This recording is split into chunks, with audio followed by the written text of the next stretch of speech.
I used to eat sugar every single day. Never thought twice about it. Then I found out how much was actually going into my body. So I decided to do something extreme. No sugar. Not for a day. Not for a week. 30 full days. Here's exactly what happened to my body and my brain. Before I started, I checked the labels on everything I normally eat. Cereal, ketchup, granola bars, even bread. Almost all of it had added sugar hidden inside. On average, I was eating around 90 grams of sugar a day. That's more than 3 times the recommended limit. That's when I knew this challenge would be harder than I thought. Day 0. I cleared out everything. Candy, soda, flavored yogurt, even my favorite peanut butter. Tomorrow, day 1 begins, and I have no idea what I'm walking into. Day 1. By the afternoon, I had a pounding headache. This is a common withdrawal symptom. Sugar affects the brain's dopamine system, similar to mild addiction. My body was already asking me to give in. Day 3 was brutal. My energy crashed hard during my workout. Normally, I'd grab something sugary for a quick boost. Not this time. My body was forced to start burning fat and protein for energy instead.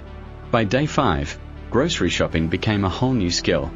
I started reading every label like a detective looking for hidden sugar. Cane juice. Syrup. Dextrose. It's everywhere once you start looking. My cart looked completely different from before. Here's what's actually happening. Sugar triggers a dopamine release in the brain's reward center.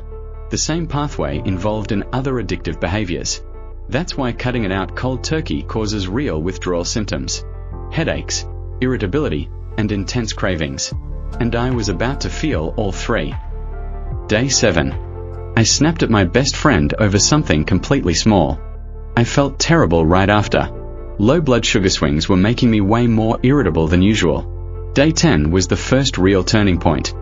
I woke up without an alarm, feeling genuinely rested. For the first time in weeks, cutting sugar seemed to be stabilizing my blood sugar overnight. By day 12, I was actually enjoying cooking.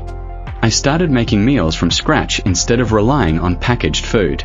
It took more time, but for the first time in years, I knew exactly what was going into my body. Halfway through, day 15, I'd lost a small amount of weight, but the bigger change was how I felt, less bloated, more in control. My skin looked noticeably clearer too. Turns out excess sugar can trigger inflammatory responses in the skin, something I never connected before this challenge. Day 18 threw a real test at me. A friend's birthday party, cake right in front of me. Saying no out loud, in front of everyone, was hard. Harder than any craving I'd felt alone at home. But I held firm. By day 20, something clicked. My energy during workouts was more stable than ever.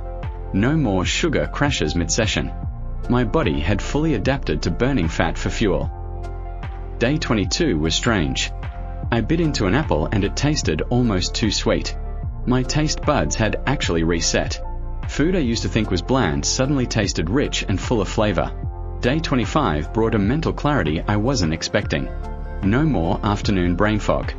I could focus on work for hours without needing a snack break, just to stay alert. I barely recognized how I used to feel every single day. Day 27 nearly broke me. A craving hit so hard at midnight. I stood there for almost 10 minutes. I didn't give in, but it reminded me just how strong these patterns really are. Day 29. 1 day to go. Writing down everything I'd noticed. More energy, better sleep, clearer skin, fewer mood swings. Reading it back, I realized this had changed more than just my diet. Day 30. To really understand what changed, I ate something sugary again, on camera. Within 20 minutes, my heart was racing, followed by a crash I hadn't felt in months. 30 days changed more than I expected. Better sleep, clearer skin, steadier energy. A completely different relationship with food. My biggest advice? The first 10 days are the hardest, then it gets easier. It's not about being perfect.